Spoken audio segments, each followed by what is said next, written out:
TV's County Council Candidate Podcast. We're here to inform you of your options ahead of the primary election on August 8th. I'm your host, Mokana Waikiki, and I'm joined here by District 2 candidate JONELLE Fukushima. Thank you so much for joining us. Thank you. You look wonderful. It smells thank you. great. Thank you. I really, really appreciate being here. I am nervous, but this is going to be fun, I promise. Thank you. Let's just jump right into the shallow end. Sure. Tell us a little bit about yourself and what motivated you to start a County Council candidate. So I think, first of all, I'm JONELLE Fukushima, as you know, and I am a mother of three, single mother. I am a safety director for several large companies. And in addition to that, I've worked every sector. I've worked federal, state, county. You know, I volunteer. I spend nights with our homeless, three nights a week with our homeless. And I feel like, for me, I'm tired of sitting on the sidelines while I watch our town kind of decay and go down a little bit in the way I knew home to be. And so I'd like to do more for the legacy of our children and for our future. So instead of sitting on the sidelines and watching other people, I want to be part of that solution. Oh, that's beautiful. Thank you. You talked about being a mom and then some roles that you've had in the community. Oh, yes. And then, of course, in your professional career, so exciting. Can you tell us a little bit about what specific values guide your decision making and then how that would sort of sway what you do when it comes to the council? Thank you. You know, I think that's a terrific question because for me, I live my values. I would vote my values. I think my word is everything I've leaned on my entire life. This community knows me in a particular way. I have a karate dojo that I've run here for the last 40 years. It's free for the community because I really believe in giving others an opportunity to learn something.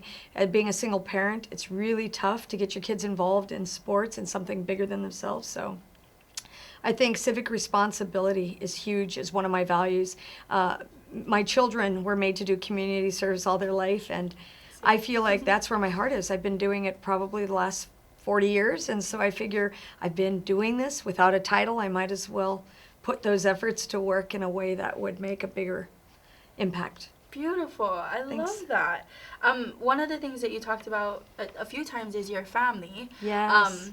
Something that, is stated but also just said a lot in our communities is the export of our youth. And our youth are leaving.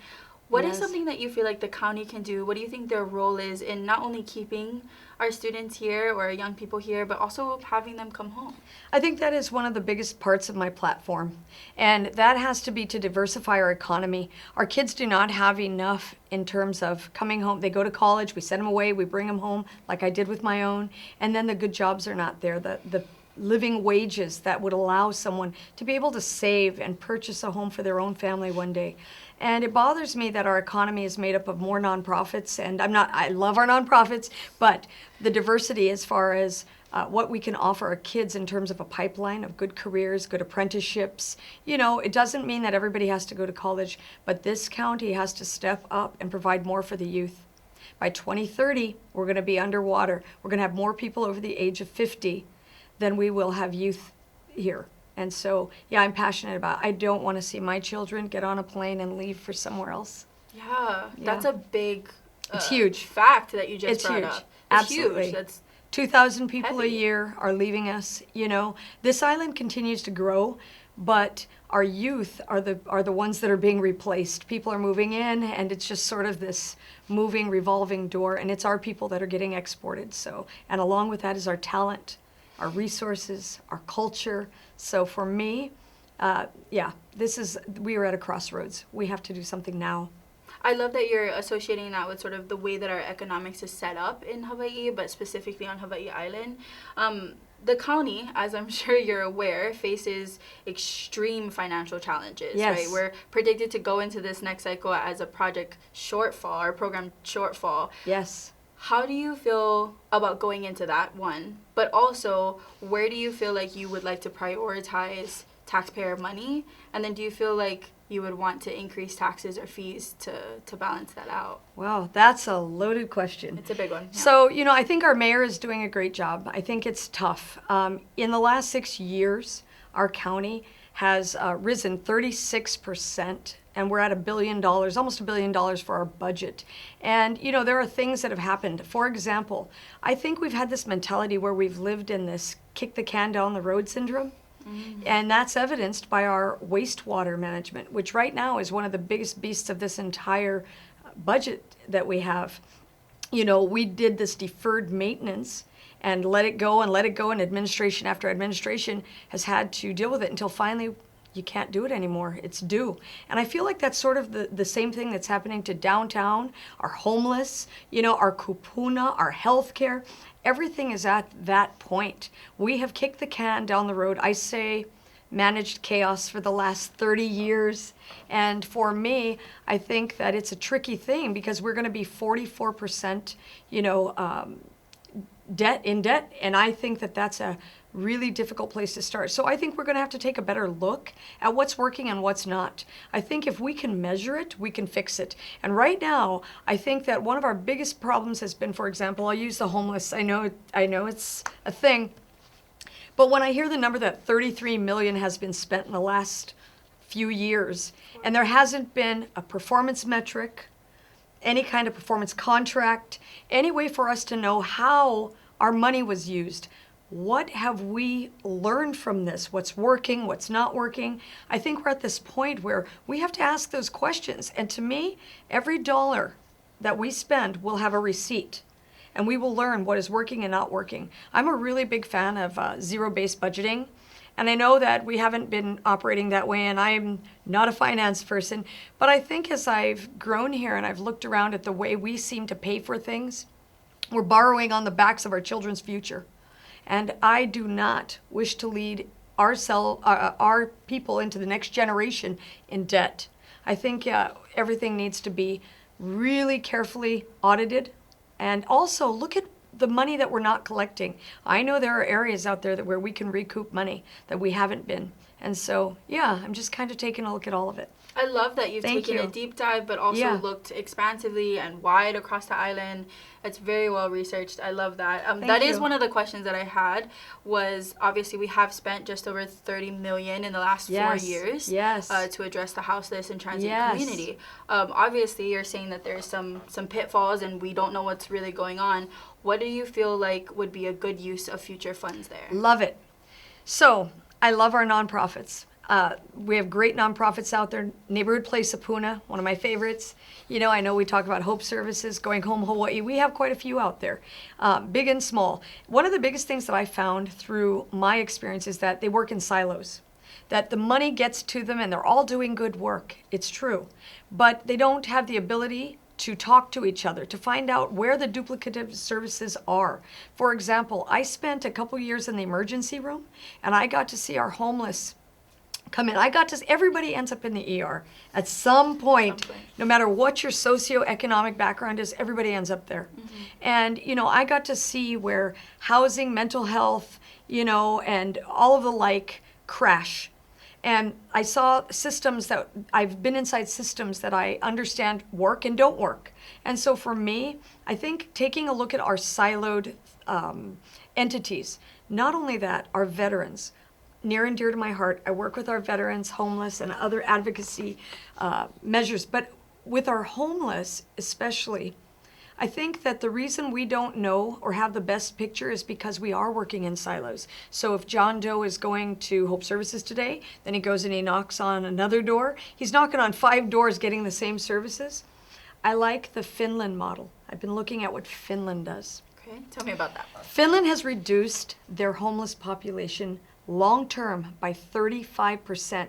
They do it in reverse of what we do. They have a housing first model, but the housing first model is this. We gather all those people who are houseless, and regardless of what it is, whether it's addiction or mental illness or just that family that just cannot afford to pay the bills. And I think a lot of families are one paycheck away.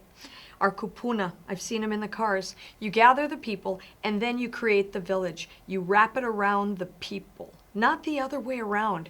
The way we're doing it is we have everybody that's homeless kind of under doorsteps and bridges and bushes and in front of my headquarters downtown. And then we try to provide services at that point. It's really hard when you don't have a place to lay your head at night, when the rain is hitting you, when you're hungry, when you have a serious addiction. our women on the streets who recently we had one who was murdered, and that hits us all. Still waiting to find out about that. But, you know, I think we're not doing it exactly the way it could be done. So Japan and Canada are taking a look at this model, and it makes sense. And it's more than a village. It also gives people dignity and humility because it provides them with work. Those who can work will be allowed to work. They do things like community garden. The gentlemen that have skills or labor that needs to learn something, they go out in the community. And one of my biggest things is being able to put some of our houseless people to work at night, like an overnight crew to beautify the city, to help us maintain, because they're not all sleeping at night. Homeless is 24/7, not 9 to 5. Absolutely. Thank you for telling me about that. That's such an you. incredible framework. I'm so passionate about it. Yeah, I can tell. Yeah, it's wonderful. And getting ahead of the curve, right, of international exchanges and things people are trying to we have to think, yes, we have to think globally. Yeah. You know, it's we always talk wonderful. about Hawaii being, you know, a nation state. We need to definitely look at what's outside of our, you know, doors and outside of America. Yeah, I totally agree with that. So downtown Hilo, Yes. we talked about that. So Yes, near and it's dear to my heart. Specifically facing, you know, quite a few challenges, It which is. you've kind of touched on a It little is. bit. We've got vacant buildings, we've got houses Blight. that needs public safety concerns. Yes.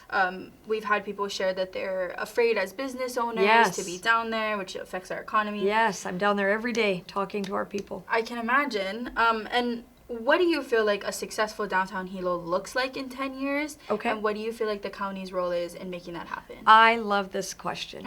First of all, I think that slowly by slowly, it's been really sad to me to see our downtown with the blight, the fact that it's not safe to walk at night, looking a little shabby, you know, and having our homeless population there. I would like to make downtown Hilo, and I think it's one of our last authentic waterfront towns left in all of Hawaii, and I would like to make that a historic district from the Lyman Museum all the way down to the ocean. I'd like to create a historic town, not just a district alone. And I'd like to say that I think the preservation tax money, the tax abatement programs that are coming with that, I've researched it, they're really generous, and I think it would really help our downtown people be able to come together in a better way when the feeling is that someone else has your back. So to me, the county could help by looking in on the tax structures that are down there for businesses that are really struggling to survive. And we need to do more for them. Right now, starting a business, you wait 9 to 12 months for a permit. Our permitting process really, I think the county needs to step up. Public-facing dashboards so that everybody knows exactly what their permit is doing, where it is, where it isn't, you know, and I think we need more transparency in terms of our government. Government should not be a liability, ever. It's just too hard for our kids. And also looking ahead for the future. Downtown, we need to maintain its quaint, historical plantation-era charm. And I think that's why I chose Palaka. Everybody does Palaka print, I guess, for decorative reasons. For me, I chose it because it's a reminder to me every day that we are plantation people, that we work hard, that we have pride, that we want better for our children.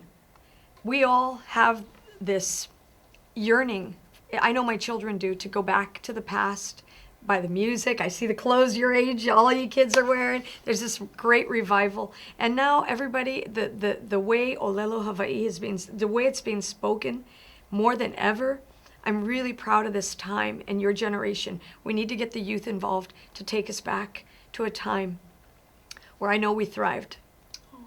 Oh, Yeah. I love this dress. Thank you. You look great.